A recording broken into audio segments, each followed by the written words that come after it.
Honor Flight Connecticut, a nonprofit that takes groups of veterans to see the memorials in D.C., just had their send-off ceremony earlier today. Thanks for joining us for the Fox 61 News at 10:30. I'm Priscilla Meza. All day long, veterans were thanked and honored on this special trip with fellow service members. Fox 61's Celine Arif takes us to the send-off from Bradley International Airport.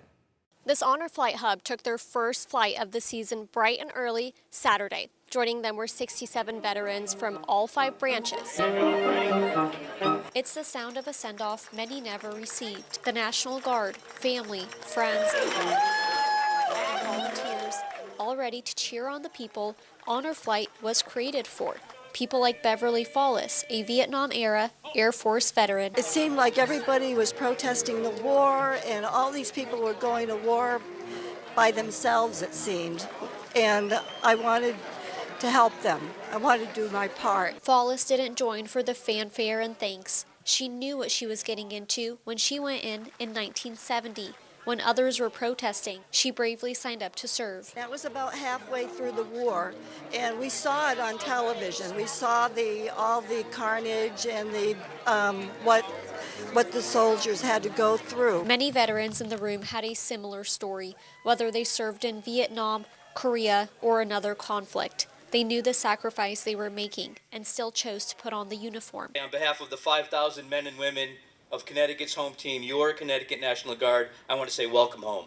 Welcome home.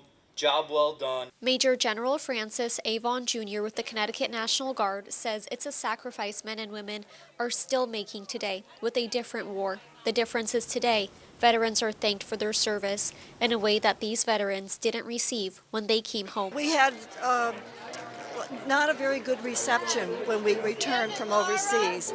I've had pens thrown at me. I was told not to wear my name tag. You can't make up what these veterans sacrificed or went through because of their service. But for one day, here with Honor Flight Connecticut, these service members were thanked, celebrated, and honored for what they went through all those years ago. It's a long day ahead to Washington, D.C. and back, but the goal is to bring them back home knowing their sacrifice hasn't been forgotten. The veterans are expected back at the airport around 11 p.m.